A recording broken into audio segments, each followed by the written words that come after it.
할렐루야. 12월 7일 토요일 새벽 기도를 시작하겠습니다. 사도신경으로 우리의 신앙을 고백합니다. 나는 전능하신 아버지 하나님 천지의 창조주를 믿습니다. 나는 그의 유일하신 아들 우리 주 예수 그리스도를 믿습니다. 그는 성령으로 잉태되어 동정녀 마리아에게서 나시고 본디오 빌라도에게 고난을 받아 십자가에 못 박혀 죽으시고 장사된 지 사흘 만에 죽은 자 가운데서 다시 살아나셨으며 하늘에 오르시어 전능하신 아버지 하나님 우편에 앉아 계시다가 거기로부터 살아있는 자와 죽은 자를 심판하러 오십니다. 나는 성령을 믿으며 거룩한 공교회와 성도의 교제와 죄를 용서받는 것과 몸의 부활과 영생을 믿습니다. 아멘. 찬송가 104장 찬양하시겠습니다. 찬송가 104장입니다.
신약성경 요한계시록 11장 15절에서 19절까지 말씀입니다. 요한계시록 11장 15절에서 19절까지 말씀입니다.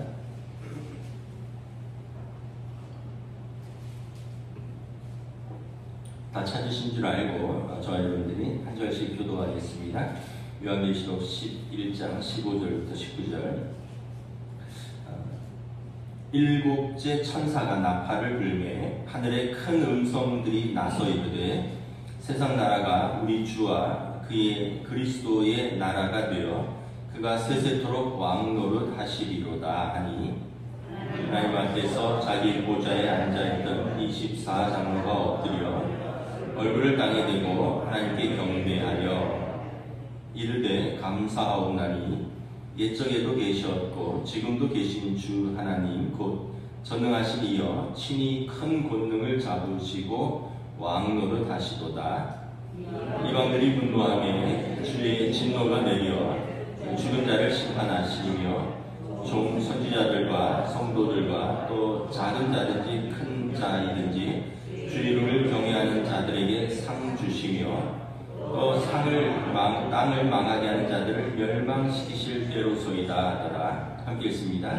이에 하늘에 있는 하나님의 성전이 열리니 성전 안에 하나님의 언약궤가 보이며 또 번개와 음성들과 우레와 지진과 큰 우박이 있더라. 아멘. 할렐루야. 한 주간 평안 안 하셨겠지만 그래도 한번 인사하겠습니다. 한 주간 평안하셨습니까? 네. 우리 요한계시록 말씀을 보고 있는데요.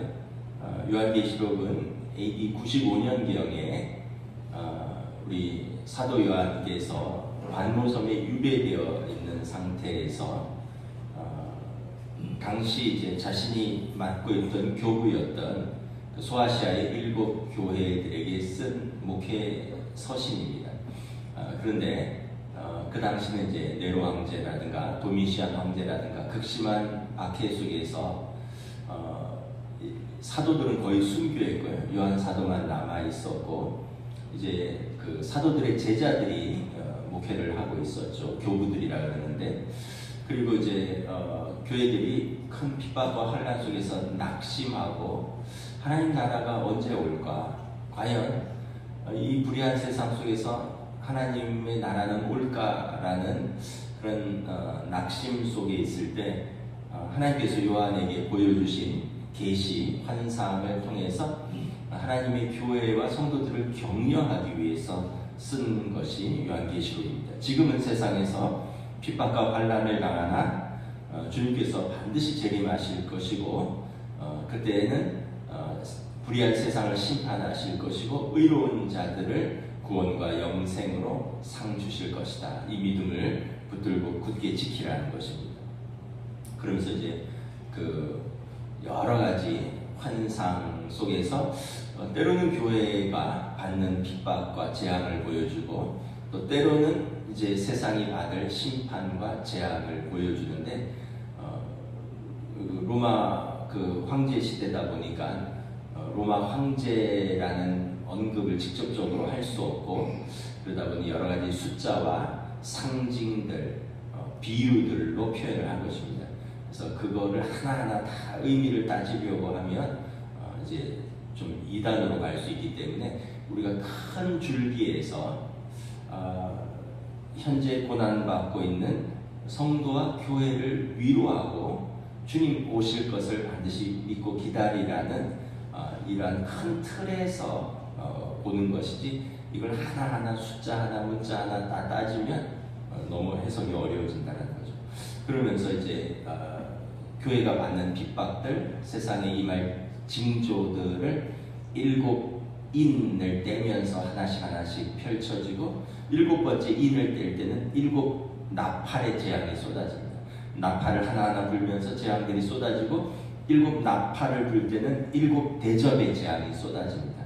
그래서 이 어떤 괄호 구조라 그러는데 이 안에 또 다른 것이 들어있고 또 다른 것이 들어있고 지금 현재 본문은 앞에서는 이미 7인이 다 지나가고요. 7 나팔에서 6번째까지 나팔을 불었고 지금 7 나팔을 부는 순간이고 7 나팔을 불면 이제 7개의 대접 재앙이 임하는 것입니다.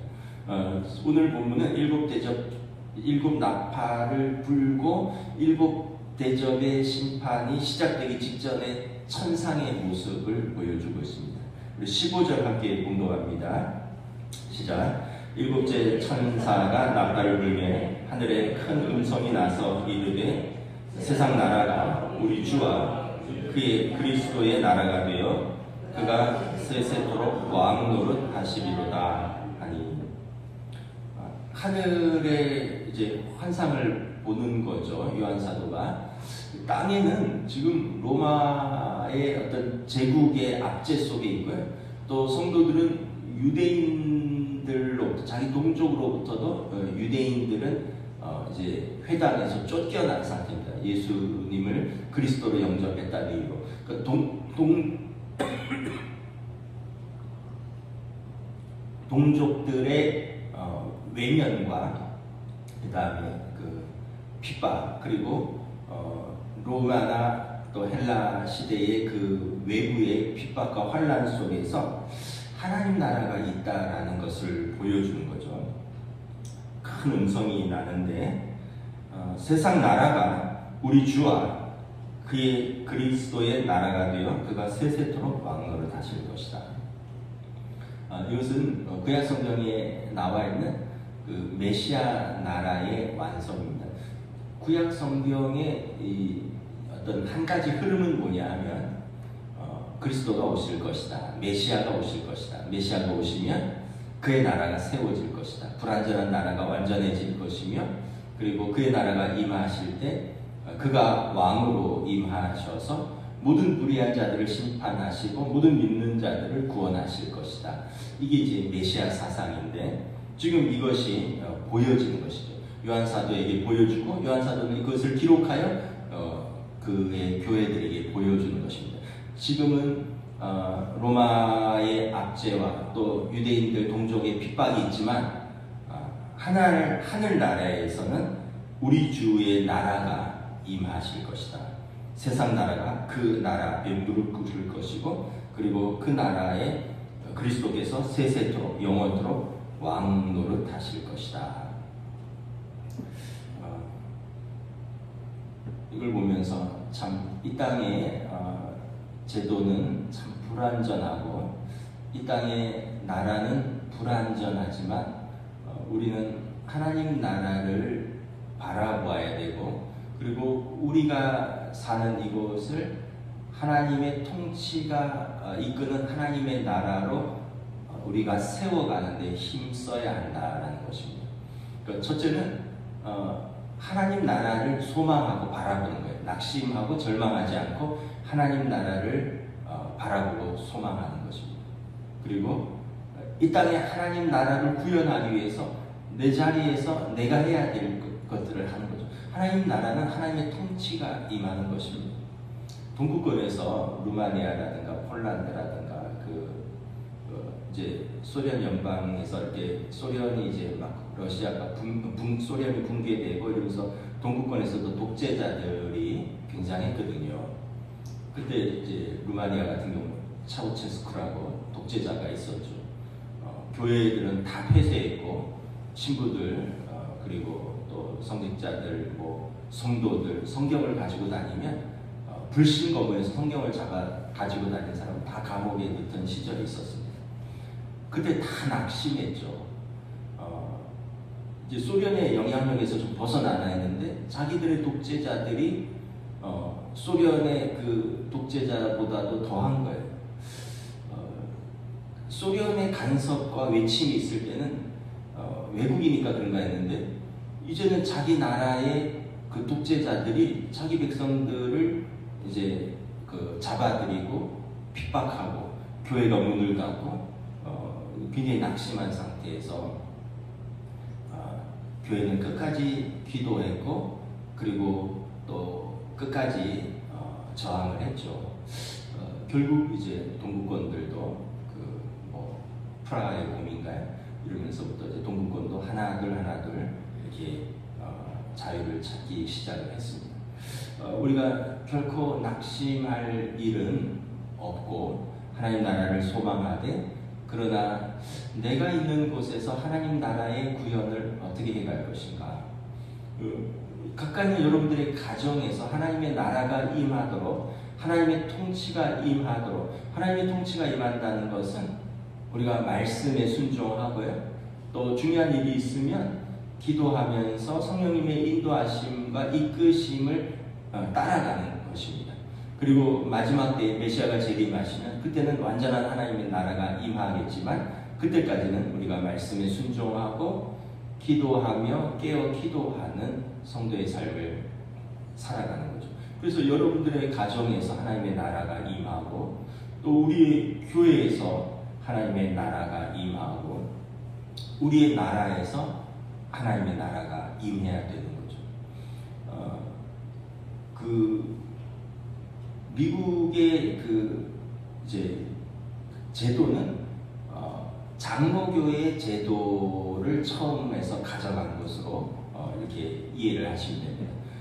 미 장로교는 영국 청교도들이 영국의 명예혁명 이후에 이제 여러 가지 교회의 제도들을 가지고 이제 미국으로 와서 미국에서 그 사람들이 나라를 세울 때 그 제도들을 이렇게 많이 참고했습니다.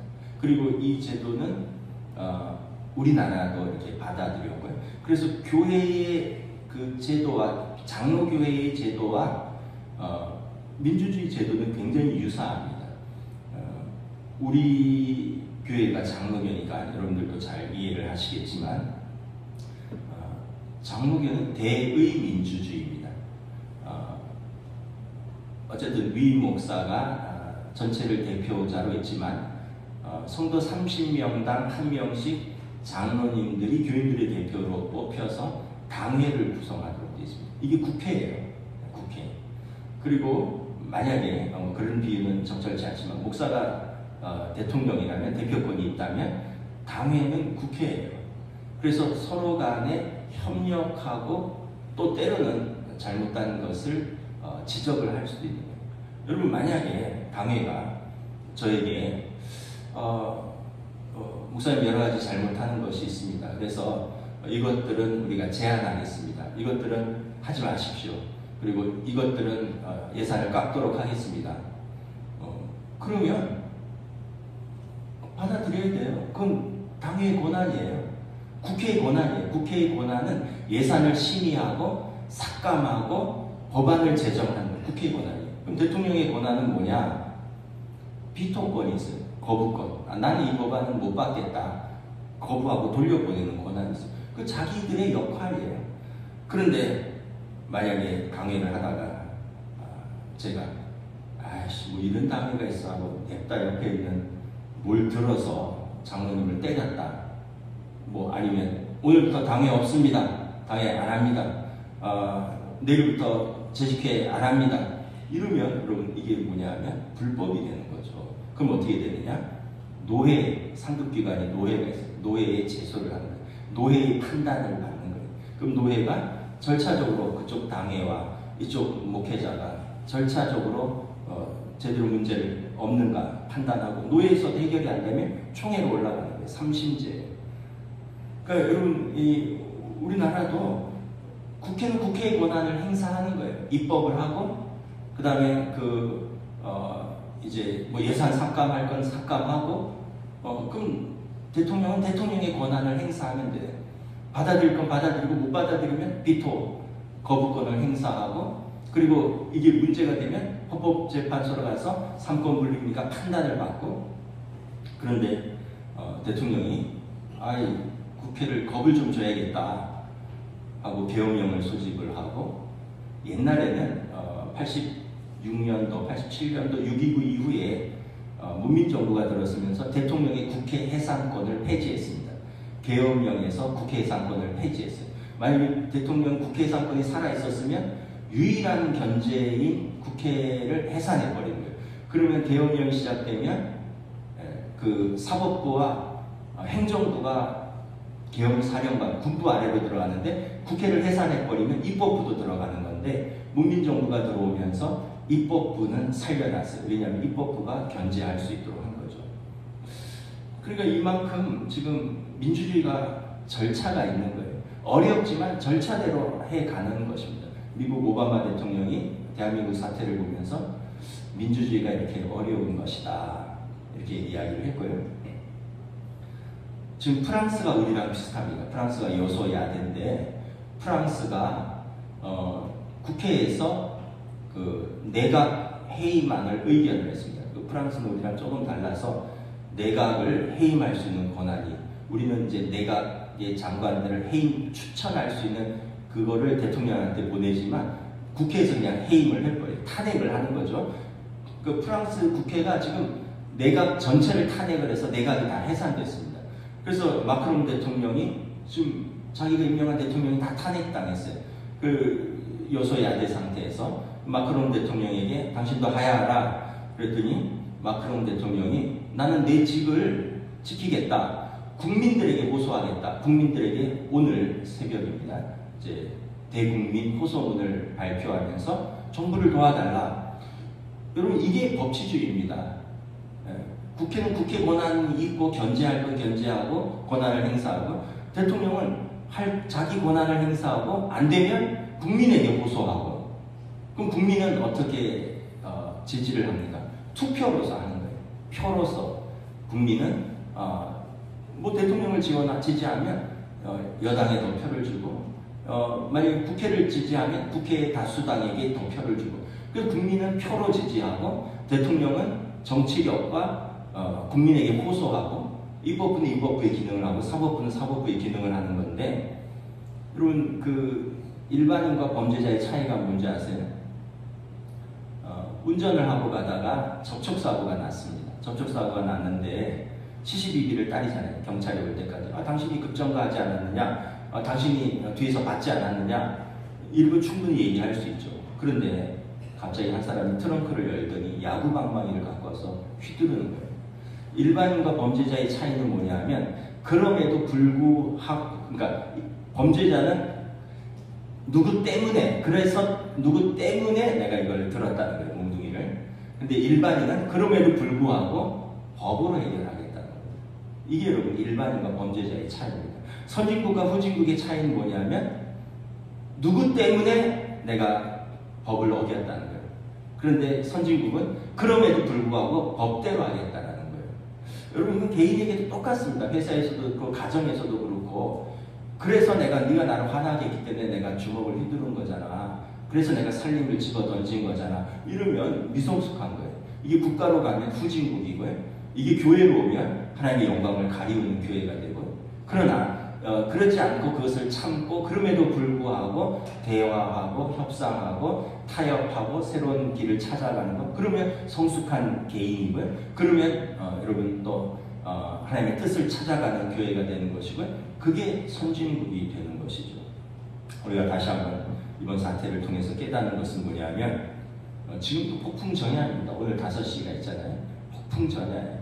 지금은 45년 전으로 잠깐 돌아갔다가 원위치 됐지만 오늘 5시 이후에 또 어떤 일이 일어날지 알지 못하는 그래서 우리가 첫째는 기도하는 거죠. 하나님 나라의 노래를 위해서 기도해야 됩니다. 민주주의가 너무 소중하다. 그리고 이 땅에서 우리가 하나님 나라의 노래를 위해서 각자 맡은 자리에서 수고를 해야 된다라는 거예요.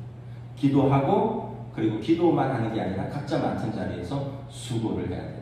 여러분들이 표를 올바로 행사하시고 여러분들의 주권을 올바로 행사하시고 그런 거예요. 절대로 폭력적인 것은 어떤 것에도 지지를 받을 수 없다는 거예요. 오늘 말씀이 그 얘기죠. 지금 로마의 황제의 폭력적인 그 지배 아래서 우상 숭배, 로마 황제를 숭배하지 않으면 교회는 문을 닫고 불에 타 순교하고 감옥에 갇히고 여러분 이런 폭력적인 상황에서 하나님 나라가 임한다. 하늘을 열어서 보여주시는 거예요. 하나님 나라가 임한다. 그리스도의 나라가 올 것이다. 그리스도께서 세세토록 왕 노릇하실 것이다. 이것을 보여주는 것입니다. 그랬더니 하나님 앞에 보좌에 앉아있는 24장로가 경배를 합니다. 16절, 17절 함께 읽겠습니다. 시작. 하나님 앞에서 자기 보좌에 앉아있던 24장로가 엎드려 얼굴을 땅에 대고 하나님께 경배하여 이르되 감사하옵나니 옛적에도 계셨고 지금도 계신 주 하나님 곧 전능하신 이여 친히 큰 권능을 잡으시고 왕 노릇하시도다. 24장로는 그 구약의 12지파를 상징하는 것이고요. 그리고 신약의 12장로를 상징하는 것입니다. 그래서 24장로가 하나님 어린 양 보좌 앞에서 하나님을 섬기는데 이분들이 경배한다는 거예요. 옛적에도 계셨고 지금도 계신 주 하나님께 감사하옵나이다. 그리고 전능하신 이여 그가 친히 큰 권능을 잡으시고 왕노릇 하실 것입니다. 그래서 여러분, 우리의 찬양은 옛적에도 계시고 지금도 살아계신, 그리고 진짜 만왕의 왕이시고 큰 권능을 가지신 하나님께 찬양하는 것입니다. 여러분, 어떤 정치인도 숭배할 대상이 못 돼요. 어떤 정치인도 그냥 지지할 뿐이지 그 사람을 우리가 숭배할 일도 아닙니다. 어떤 체제와 어떤 제도도 그렇게 믿을만 하지 못해요. 이 땅의 제도 다 불완전합니다. 이 땅의 힘 다 화무시비롱 곤불신년이라고 언젠가 때가 되면 질 것입니다. 이 땅의 모든 재물, 여러분, 그것을 의지하고 사는 것이 아니라 우리는 전에도 계셨고 지금도 계신 주 하나님을 찬양하고 그분의 권능을 의지하는 것이죠. 이사야서에 보면 메시아가 오시면 어린 양이 사자들과 뛰논다 그랬어요. 독사굴에 손을 넣어도 독사가 물지 않는다 그랬어요. 그러니까 모든 것이 태초로 회복되는 것입니다. 처음 천지를 만드셨을 때 하나님 보시기에 좋았더라 하는 거 있잖아요. 보시기에 좋았더라. 근데 이 우리의 죄 때문에 보시기가 좋지 않은 거예요. 제가 어제 생명의 말씀사에 뭘 좀 살 일이 있어서 나갔는데, 아이고, 광화문이 난리도 아니에요. 생명의 말씀사에 뭘 사서 이렇게 지나가는데 참 씁쓸해요. 어떤 어르신이 이렇게 하얀 큰 종이에다가 뭘 썼어요. 그래갖고는 계엄 찬성 윤석열 사수 이걸 들고 이렇게 다니는 거예요. 그랬더니 젊은 사람들이 뭐라 그러냐면, 아저씨 딴 나라에 사세요? 막 이렇게 비하는 거예요. 그러니까 그 어른하고 또 젊은 사람들이 시비가 붙었어요. 그냥 가시라고. 여러분은 여러분들하고, 저분은 저분 의견 그냥 가시라고. 이게 지금 우리나라가 극심한 혼란일 뿐만 아니라 정말 하나님의 나라가 와야지 여러분 모든 게 회복됩니다. 사자와 어린 양이 어떻게 같이 놀 수 있습니까? 여러분, 독사굴에 어찌 손을 넣을 수 있겠습니까? 지금은 여러분, 사자굴에 어린아이가 떨어지면 잡혀먹는 거죠. 독사굴에 손을 넣으면 독사한테 물리는 거죠. 그렇게 잡혀먹지 않고 물리지 않으려고 머리를 짓밟으려 하고 잡으려 할 것입니다. 근데 메시아가 오시면 이사야서에 보면 모든 것이 처음에 보기 좋았던 그 상태로 회복될 것입니다. 그리고 그 하나님이 권능을 잡으시고 그 하나님이 왕노릇 하실 것이며, 그리고 그 나라는 세세무궁토록 있을 것이다. 이것을 요한에게 환상으로 보여주시는 거예요. 그리고 그 권능을 잡으신 분이 왕노릇 하시면 어떻게 하실 것인가? 우리 18절 함께 읽습니다. 시작. 이방들이 분노하며 주의 진노가 내려 죽은 자를 심판하시며 선지자들과 성도들과 또 작은 자든지 큰 자든지 주의 이름을 경외하는 자들에게 상 주시며 또 땅을 망하게 하는 자들을 멸망시키실 때로소이다 하더라. 이방들이 분노하고요, 주의 진노가 그들에게 내린다는 것입니다. 죽은 자도 심판받는다는 거예요. 여러분, 마지막 때에는 죽은 것으로 끝나는 게 아니라, 아유, 죽어버리면 말지 뭐, 이게 아니에요. 죽은 자들도 다 심판 때 다시 설 것입니다. 마지막 날에 모든 성도, 죽은 자를 포함해서 다 하나님 앞에 다시 설 것이고, 성도는 구원과 영생의 부활이 날 것이며, 악인은 종말의 심판의 날이 될 것입니다. 여러분, 반드시 하나님은 살아계시며, 우리의 믿음은 그거예요. 하나님은 살아계시며, 그리고 성도들, 의인들에게 상 주시며, 악인들, 마음에 하나님이 없다 하고 자기 마음대로 사는 자들에게 벌 주신다. 이걸 우리가 기억하는 것이 중요합니다. 그러면 우리가 함부로 살 수가 없어요. 아까 말씀드린 대로 죽어버리면 끝나지 뭐. 그게 아니라니까요. 죽음으로 모든 것이 끝난이 아니라 죽음 이후에 진정한 하나님의 심판이 있다는 거예요. 그래서 요한계시록에 보면 이것이 둘째 사망이라. 여러분, 이 땅에서도 심판이 있잖아요. 저는 너무 불쌍해 죽겠어요. 이번 계엄에 동원된 군인들, 여러분 이게 내란 혐의가 적용되면 전부 이등병 제대에 연금 다 박탈입니다. 30년 이상 하면서 군 생활하면서 장군 달고 대령 달고, 그리고 최고의 특수부대들, 최고의 정의요원들이 원인도 모르고 거기 투입됐다가 이 사람들 가담한 자는 모두 여러분 재판을 받도록 됐어요. 다 이등병 제대예요. 다 연금 박탈입니다. 그 사람들이 우리 이웃이 되는 거예요. 우리 아들들이 될 수도 있는 거예요. 이 사람들이 무슨 죄가 있어요? 그 몇 명의 잘못으로 인해서 지금 41년 동안 쌓아왔던 군 이미지가 이게 뭡니까? 그리고 이 사람 거기에 뜻도 모르고 그냥 동원됐다가 이제 큰 피해를 받는 거예요. 이 땅에서도 여러분 심판이 있다라는 거예요. 이 땅에서도 우리는 다 심판이 있어요. 수능 시험 봤잖아요. 그 학생 지난 몇 년간에 대한 그들의 그 결과가 보여지는 거예요. 또 우리 모든 삶에서도 여러분 심판이 있어요. 근데 하나님 나라에서는 엄중하다라는 거죠. 죽은 자도 하나님 앞에 설 것이다. 성도는 구원과 영생의 부활의 날로, 악인은 종말의 심판의 날로 설 것이다 라는 것입니다. 여기 보면 성도는 작은 자든지 다 큰 자든지 주의 이름을 경외하는 자들에게 상 주시리로다.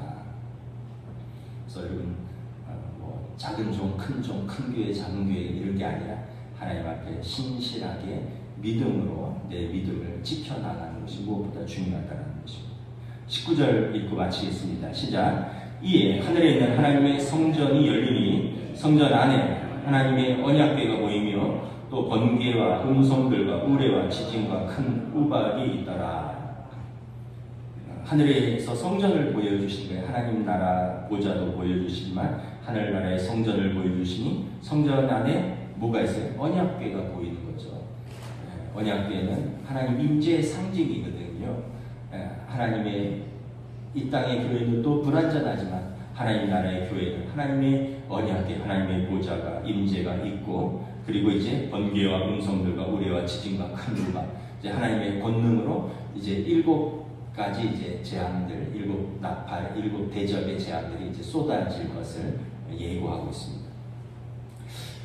결론은 그거예요. 요한계시록의 결론은 항상 우리가 성도가 지금은 세상에서 핍박과 환난을 당하나 낙심하지 마라. 하나님의 공의가 임한다.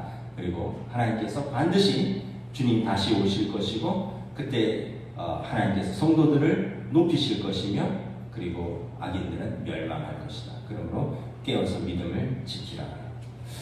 요한계시록의 메시지입니다. 우리도 늘 깨어서 하나님 나라의 도래를 위해서 기도하는 삶을 살아야 되고, 늘 말씀에 순종하면서 우리가 있는 그곳을 하나님의 통치가 있는 곳으로 가꾸기 위해서 늘 말씀에 우리 자신을 비추어 또 우리가 살아가는 삶을 살아야 하고요. 우리는 더더욱 이제 또 어려운 나라와 민족을 위해서 더 큰 혼란이 오지 않도록 기도하는 한국 교회가 되기를 원합니다.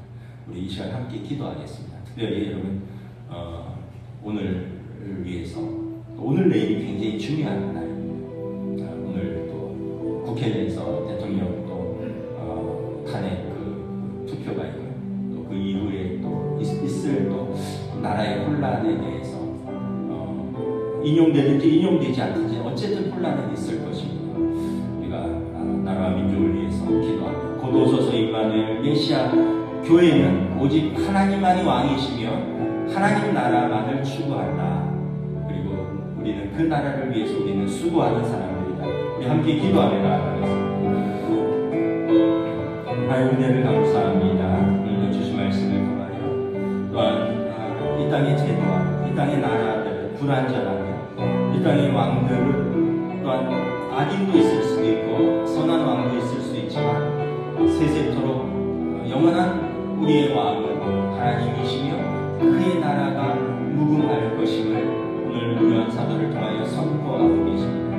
그러므로 하나님의 나라가 임할 때 참으로 살아계신 하나님께서 모든 산자와 죽은 자가 그 앞에 설 때 악인들은 심판을 면치 못할 것이며 의인들은 그 상주심을 바라볼 것입니다. 오늘 우리가 하나님 앞에서 이 믿음을 붙들고 먼저는 우리 가정에서 하나님 나라의 통치를 위해서 또 우리 교회와 무엇보다 이 나라와 이 민족 가운데 하나님 나라가 구현되기 위해서 우리 한국교회가 기도하며 또 말씀과 사랑으로 섬기며 또 이 나라와 이 민족을 위하여 우리가 기도하며 수고할 수 있는 믿음을 더하여 주시옵소서. 주여 우리를 긍휼히 여겨주시고 이 백성에게 은혜 베풀어 주시옵소서.